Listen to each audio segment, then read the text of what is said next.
नीतीश कुमार जी के कारण यह कहने में कोई अभी गुरेज नहीं है कि इंडिया की बुरी हार हुई है। अभद्र बयानों का क्या असर पड़ा इन 3 राज्यों में वो भी देख लिया है। तो अब क्या इति श्री रेवा खंडे कराना चाहेगा? जिस नेतृत्व में अब वो क्षमता नहीं रह गई है, ऊर्जा नहीं रह गई है, उनकी प्रासंगिकता नहीं रह गई है अपने राज्य में ही, तो पूरे देश में कैसे प्रासंगिक हो सकते हैं? पहुंच जाएंगे आज बैठक में। वहां बुला कौन रहा है? अब क्या चाहता है लोग कि अब बोरिया बिस्तर समेटवा दें? अरे इंडिया की क्या इतिश्री हुई है 3 राज्यों में, आप तो देख ली। ललन सिंह के जाने से क्या फर्क पड़ता है? मतलब अब ललन सिंह जी कोई नेता है क्या? अच्छा, जदयू का पूरा कार्यभार अब ललन सिंह के ही हाथों में जा रहा है ना, क्योंकि अब तो नीतीश कुमार जी अस्वस्थ इतने ज्यादा हो गए हैं कि अब तो दूसरा तीसरा चला रहा है, सेकंड लाइन के लोग। क्या जानबूझ के छोड़ दिया गया है? बिल्कुल जानबूझ के छोड़ा गया है, गहरी साजिश हो रही है उनके साथ। ललन सिंह तो चाहते ही हैं। बहुत स्वागत है आपका लाइव बिहार में, मैं आपके साथ रूपम। आज सुबह सुबह ही नीतीश कुमार का एक बयान आता है, जो हमारे मुख्यमंत्री हैं उनका एक बयान आता है और उसमें उनसे पूछा जाता है कि लोगों का डिमांड है कि इसका नेतृत्व आप करें, यहाँ तक कि कांग्रेस की भी मांग है। वो कह रहे हैं कि भाई हमें ये सब की इच्छा नहीं है, हम ये सब नहीं चाहते हैं। और भी जो बातें हुई थी उस पर वो कह रहे हैं कि देखिए ये बैठक जो है वो बाकी है, बैठक होने दीजिए, बहुत सारी बातें हैं जो उसके बाद सामने निकल के आएंगे, उसके बाद हम आप सभी को बताएंगे, ज्यादा चिंता मत कीजिए। एक बात उन्होंने और भी कहा। आज सबसे पहले तो हम आपको बता दें कि आज हमारे साथ लोजपा रामविलास पासवान की पार्टी के मुख्य प्रवक्ता राजेश भट्ट जी हमारे साथ जुड़े हुए हैं। नीतीश कुमार कह रहे हैं कि भाई कोई भी कहीं भी जाता है, बैठता है और मतलब कुछ भी बातें होती है, अंड बंड सब करने लगते हैं। ये क्या मतलब अंड बंड क्या करने लगते हैं? अभी इसका विश्लेषण तो वही करेंगे कि अंड और बंड का क्या शाब्दिक अर्थ होता है, लेकिन इतना तय है कि जो तीनों राज्यों के जो परिणाम आए हैं भाजपा के पक्ष में, और जिस भारी अंतर से भारी मतों ने जनता ने जनादेश दिया है, यह काफी संकेत दे रहे हैं कि नीतीश कुमार जी की प्रासंगिकता क्या है। और नीतीश कुमार जी ने विगत विधानसभा सत्र के दौरान जो महिलाओं पर, जो दलित नेताओं का अपमान करने का जो काम किया, उसकी परिणति के रूप में यह हार का मुंह कांग्रेस को देखना पड़ा या इंडिया गठबंधन के लोगों को देखना पड़ा। इससे स्पष्ट हो गया है कि नीतीश कुमार जी की प्रासंगिकता क्या है।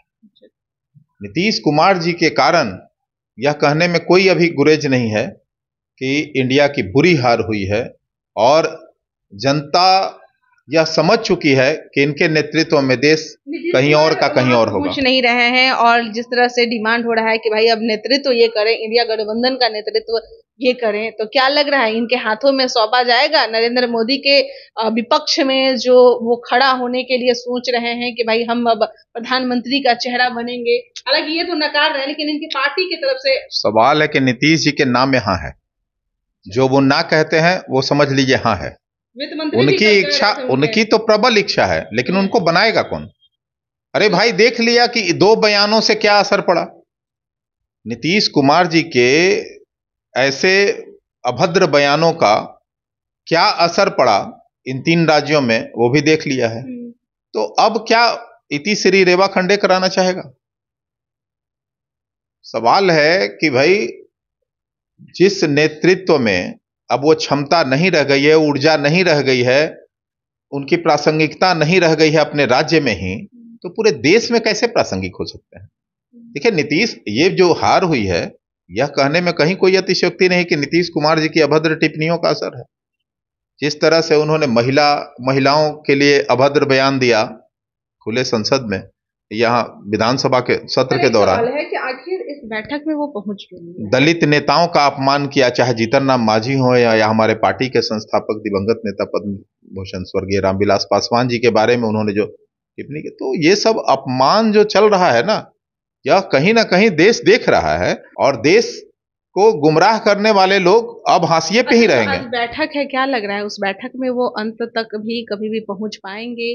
नहीं जा रहे हैं उसको लेकर भी देखिए नीतीश जी नाना नुकुर करते करते पहुंच जाते हैं। पहुंच जाएंगे आज बैठक में। वहां बुला कौन रहा है? अब क्या चाहता है लोग कि अब बोरिया बिस्तर समेटवा दें? अरे इंडिया की क्या इतिश्री हुई है 3 राज्यों में, आप तो देख ली। मतलब आपका कहने का मतलब है कि इंडिया गठबंधन में जितने भी लोग हैं वो चाहते ही नहीं है कि नीतीश कुमार वहां कोई नहीं चाहता है भाई। जो मानसिक स्थिति में नहीं है, जो ऐसी स्थिति में नहीं है कि जिनका स्वास्थ्य ठीक नहीं है, कौन चाहेगा। ललन सिंह तो जा रहे हैं। तो ललन सिंह जाए ना, ललन सिंह ही तो वाहक बने हुए हैं सब जगह। ललन सिंह के जाने से क्या फर्क पड़ता है? मतलब अब ललन सिंह जी कोई नेता है क्या? अच्छा, जदयू का पूरा कार्यभार अब ललन सिंह के ही हाथों में जा रहा है ना, क्योंकि अब तो नीतीश कुमार जी अस्वस्थ इतने ज्यादा हो गए हैं कि अब तो दूसरा तीसरा चला रहा है, सेकंड लाइन के लोग। राष्ट्रीय अध्यक्ष वही है। अब तो बिहार की दुर्गति जो बची हुई है वो होनी है। अब भाई नीतीश कुमार जी को अपने स्वास्थ्य कारणों से खुद ही इस्तीफा दे देना चाहिए था, लेकिन वो मानेंगे नहीं। वो सेकेंड लाइन के लोगों से अपना सरकार चलवा रहे हैं। तो उस वैसे स्थिति में वो क्या होगा वो तो सब कुछ जानता है। देखिए आने वाला दिन जो है, बिहार की दुर्गति और जो बची हुई खुची है वो भी सब हो जाएगी। और कहिए कि नीतीश कुमार जी जितना जल्दी, हम लोगों को तो बहुत चिंता है इस बात की कि आखिर उनके नेता का ध्यान क्यों नहीं है अपने बड़े नेताओं पर के लिए। भाई इतना अस्वस्थता के बावजूद भी कोई स्वास्थ्य की चिंता करने वाला उनका नहीं है। उनका इलाज नहीं हो पा रहा है। क्या जानबूझ के छोड़ दिया गया है? बिल्कुल जानबूझ के छोड़ा गया है। गहरी साजिश हो रही है उनके साथ। ललन सिंह तो चाहते ही हैं। अच्छा, पार्टी के लोग ही चाह रहे हैं कि वो बैठक में भी ना पहुंचे। अरे भाई कुछ लोग तो चाह ही रहे हैं ना। उनके साथ रहने वाले उनके कितने हितैषी हैं, इस बात से समझा जा सकता है कि जिनकी मानसिक स्थिति ठीक नहीं है उसका इलाज भी कराना लोग उचित नहीं समझ रहे हैं। तो कितने हितैषी हैं ये तो बात समझा जा सकता है। बहुत बहुत धन्यवाद।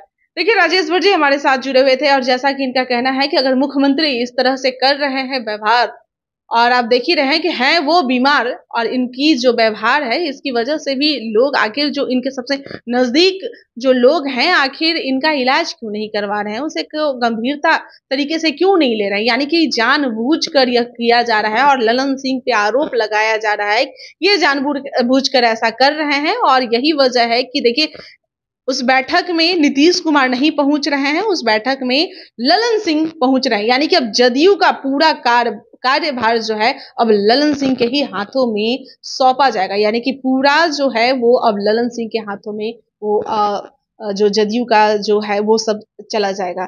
चलिए फिलहाल के इतना ही। बने रहे लाइव बिहार के साथ। धन्यवाद। लाइव बिहार यूट्यूब पर सब्सक्राइब और फेसबुक पर लाइक जरूर करें।